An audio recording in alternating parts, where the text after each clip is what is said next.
চলুন দেখি আজকে চুটকি বাজিয়ে ম্যাজিক করে সব রান্না করে ফেলি।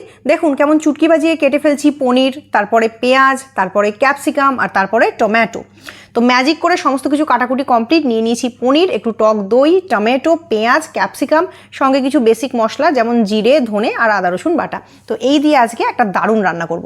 প্রথমেই কড়াইতে সামান্য একটুখানি তেল গরম করে পনিরগুলোকে হালকা হালকা গোল্ডেন হওয়া পর্যন্ত ভেজে নেব। বেশি কড়া করে ভাজবেন না, শক্ত হয়ে যাবে।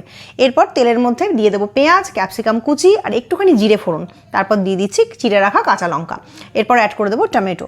সমস্ত কিছু হালকা হাতে ভেজে নেব। অ্যাড করে দেবো নুন আর আদা রসুনের পেস্ট। এবার সমস্ত কিছু হালকা হাতে নাড়তে চাড়তে অ্যাড করব মশলা, অর্থাৎ জিরে গুঁড়ো আর ধনে গুঁড়ো। এই সমস্ত কিছু অ্যাড করে খুব ভালো করে নেড়ে চেড়ে নিয়ে একটুখানি জল অ্যাড করে ভালো করে জিনিসটাকে কষিয়ে নেব।